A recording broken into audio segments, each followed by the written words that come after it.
जिस दिन मैं अपनी पत्नी को सरप्राइज देने निकला था, उस दिन मैं सिर्फ एक पति नहीं था, मैं 28 साल का भरोसा अपने दिल में लेकर चला था।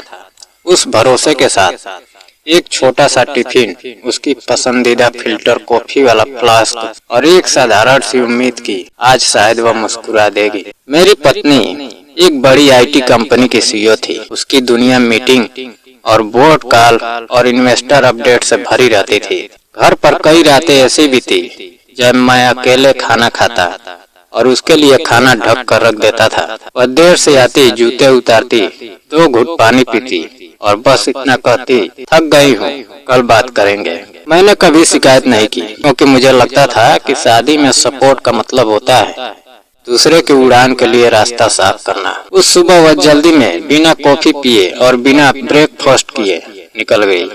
मैंने सोचा आज दोपहर में ऑफिस जाकर उसे कॉफी दे आता हूँ, उसे अच्छा लगेगा कि कोई अभी भी उसके लिए सोचता है। गुरुग्राम के उस कांच के टावर के नीचे पहुंचकर मैंने खुद को छोटा महसूस किया। चारों तरफ बड़े लोग और बड़ी गाड़ियां और सिक्योरिटी का सख्त माहौल था। फिर भी मैंने हिम्मत की और मुस्कुरा कर अंदर गया। गार्ड से कहा, मैं सीईओ का पति हूँ, बस यह दे दूं और चला जाऊंगा। गार्ड ने मुझे ऊपर से नीचे तक देखा, फिर मेरे हाथ में टिफिन और फ्लास्क देखा और अचानक हंस पड़ा। उसकी हंसी में मजाक नहीं बल्कि ताना था। उसने कहा, सर, सीईओ के हस्बैंड तो रोज आते हैं, अभी यहीं से निकलेंगे, देखिए वो रहे। मैंने मुड़ कर देखा, एक महंगे सूट वाला आदमी लिफ्ट से बाहर आ रहा था। रिसेप्शनिस्ट ने उसे सर कहा। गार्ड ने गेट खोला और उसने ऐसे सिर हिलाया जैसे वह इस जगह का मालिक हो। गार्ड ने मेरी तरफ देखकर कहा, सर, यही है मैडम के हस्बैंड। मेरे हाथ में फ्लास्क था, लेकिन उंगली अब बर्फ हो गई। उस आदमी की नजर मेरी आंखों से मिली और उसके चेहरे पर कोई हैरानी नहीं थी, जैसे वह जानता हो कि मैं कभी न कभी यहाँ आऊंगा। मैंने उसी पल समझ लिया कि अगर मैं यहाँ हंगामा करूंगा तो कहानी मेरे खिलाफ बन जाएगी। इसलिए मैंने खुद को संभाला और कहा, अच्छा, मैं फैमिली फ्रेंड हूँ, मैडम के लिए यह देने आया था।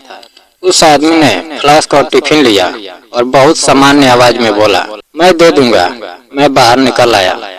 कार में बैठकर फोन देखा। मेरी पत्नी का मैसेज था, आज लेट हो जाएगा, बोर्ड रिव्यू है, डोंट वेट, लव यू। उस दिन लव यू पढ़कर दिल नहीं पिघला बल्कि ठंडा हो गया। शाम को वह घर आई, हमेशा की तरह सामान्य, जूते उतारे, बाल खोले और बोली, दिन कैसा था? मैंने शांत रहकर कहा, मैं आज तुम्हारे ऑफिस आया था। उसके हाथ एक सेकंड को रुक गए, फिर वह सामान्य हो गई। उसने पूछा, बताया क्यों नहीं?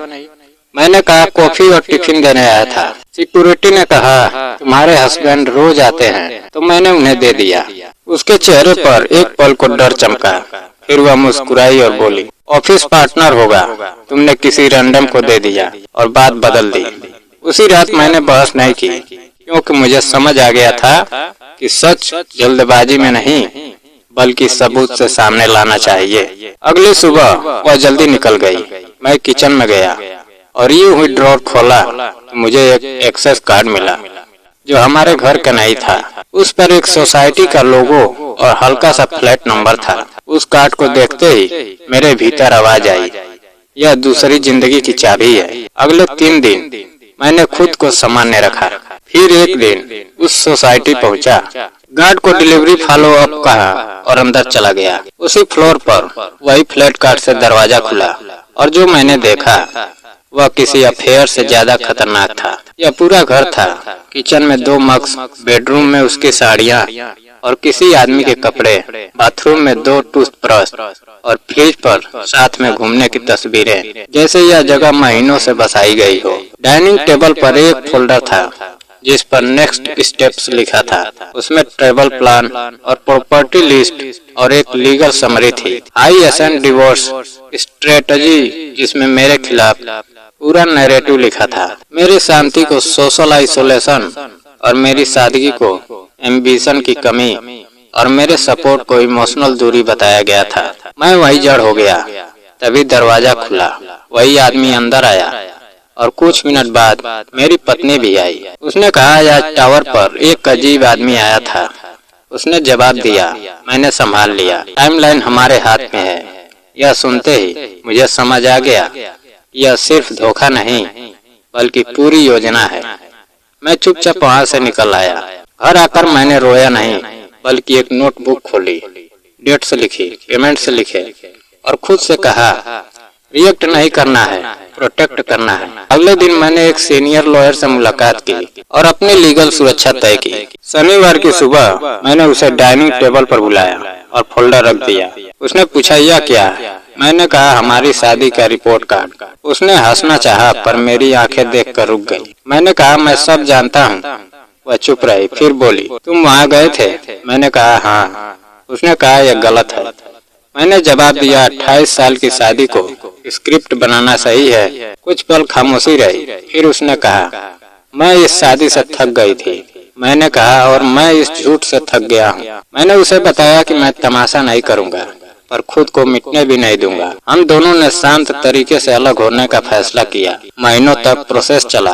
कुछ दिन भारी थे, कुछ दिन खाली, लेकिन धीरे धीरे मैंने खुद को फिर से बनाना शुरू किया। मैंने गुस्से की जगह अनुशासन चुना और बदले की जगह स्पष्टता चुनी। फाइनल दिन कोर्ट के बाहर उसने कहा, मैंने गलत किया।